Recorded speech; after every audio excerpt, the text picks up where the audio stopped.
Greetings everyone, I hope all is well. It takes time to produce content, so please like and share. Please subscribe and join the learning journey. I make a promise to you that you will enjoy the journey together. Now I want to take you on a journey to explore famous Obeah cases in Jamaican courthouses, an examination of legal history and cultural significance.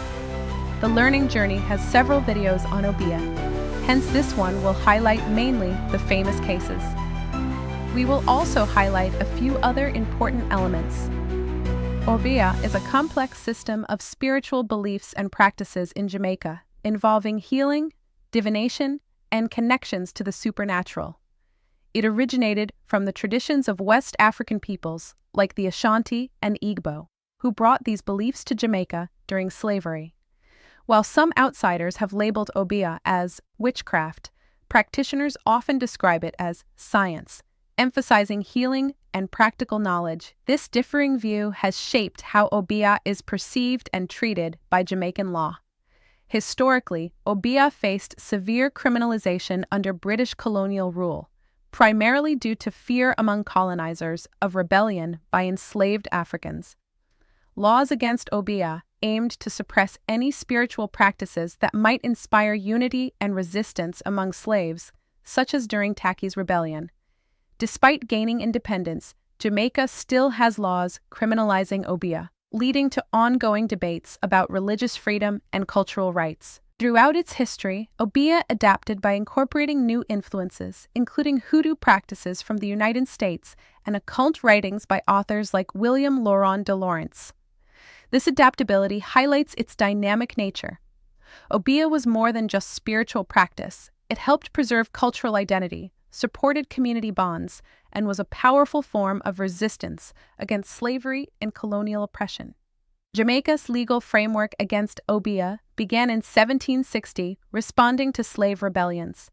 Laws criminalized Obeah, defining it broadly and harshly punishing practitioners.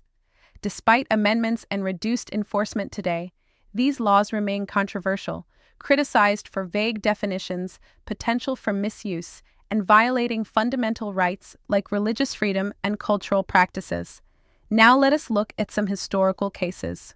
Jamaica's legal framework against Obeah began in 1760, responding to slave rebellions. Laws criminalized Obeah, defining it broadly and harshly punishing practitioners. Despite amendments and reduced enforcement today, these laws remain controversial, criticized for vague definitions, potential for misuse, and violating fundamental rights like religious freedom and cultural practices. Since the 1760 law against Obeah, prosecutions targeted enslaved individuals accused of using spiritual practices to harm others, resulting in severe punishments like transportation. Notable early cases include Mary, Sarah, Tony, Neptune, and Solomon.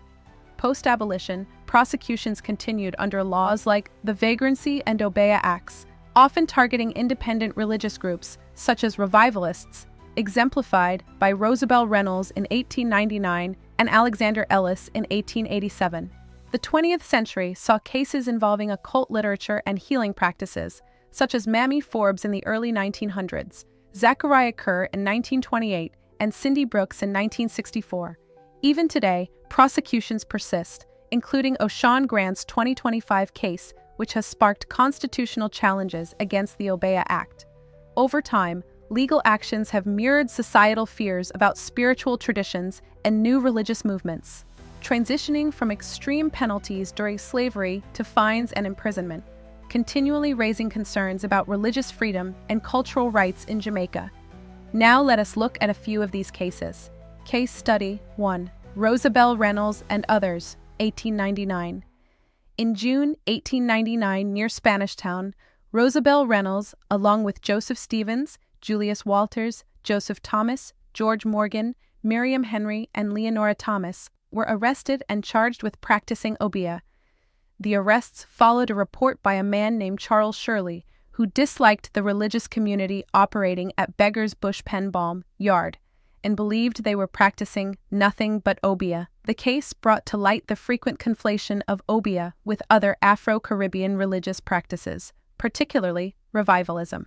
The evidence presented against Reynolds and the others described a religious healing meeting at the Balm-Yard, which had been operating for several years. Witnesses testified to seeing the accused singing and walking around a table, holding bottles of unidentified liquid, while Joseph Stevens played a drum.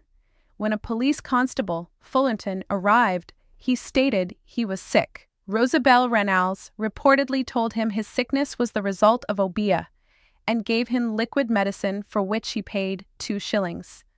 Rennalls' acceptance of money for medicine and her claim that it could remove Obeah were considered key evidence under Jamaican law at the time. The magistrate trying the case explicitly referred to the group as practicing revivalism, and many details of their religious practice, such as the table laid with spiritual goods, singing, talking in a strange language, and circular movements, strongly suggested their affiliation with the revival religion, a syncretic faith that emerged in Jamaica in the 1860s, blending African and Christian elements. Despite this, all but George Morgan were found guilty of Obeah and sentenced to 12 months' imprisonment, with the men also sentenced to 12 lashes of whipping. The presiding magistrate even congratulated the police on their work. This case powerfully demonstrates how the Obeah Act was employed to target and suppress religious expressions of African origin, even when those expressions were part of recognized religious movements like revivalism and not necessarily intended for harmful purposes.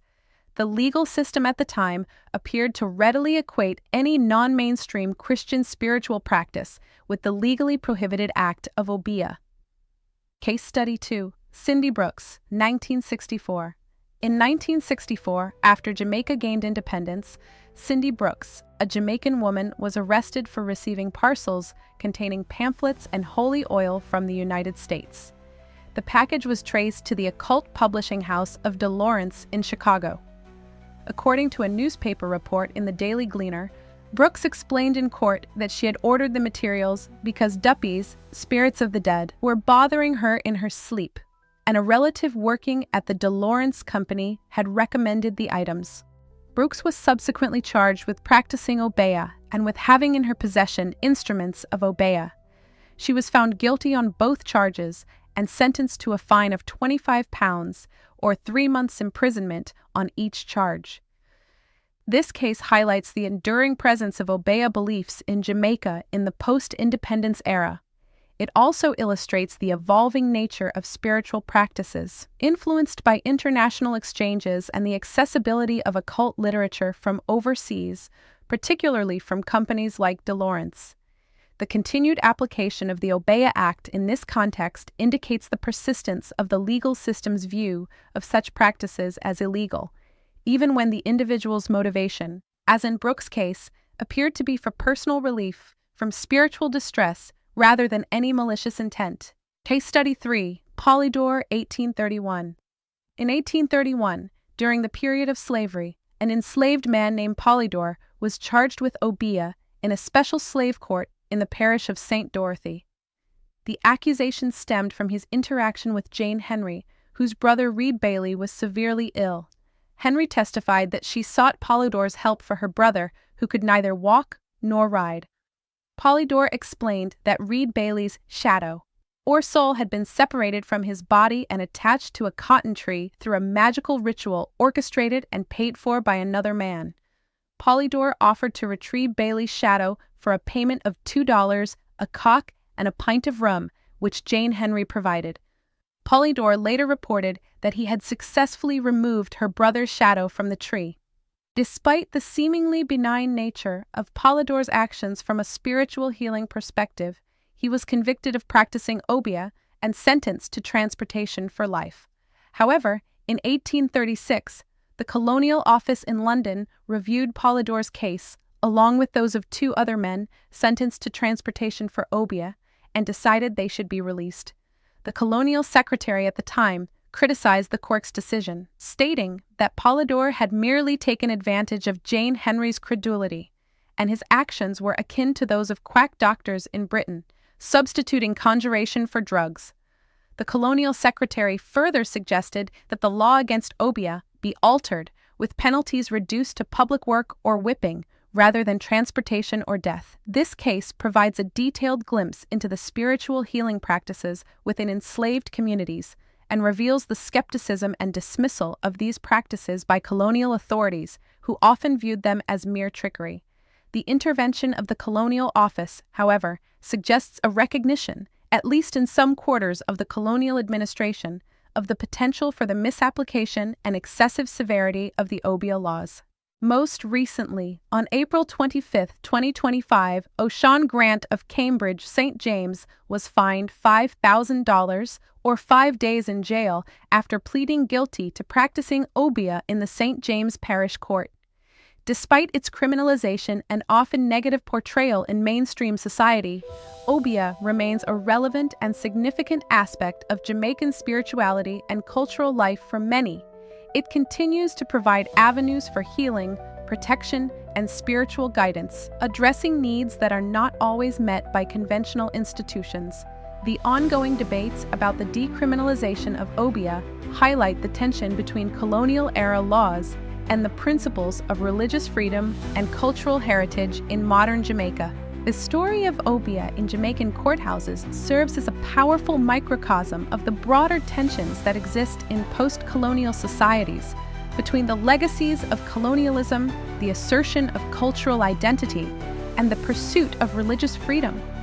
The enduring legal and social debates surrounding Obeah reveal a nation grappling with its complex past and striving to define its future in a way that respects the diverse spiritual and cultural expressions of its people. The continued existence of the Obeah Act and the recent constitutional challenge against it indicate that the relationship between Obeah, the Jamaican legal system, and the nation's cultural identity remains a dynamic and evolving one.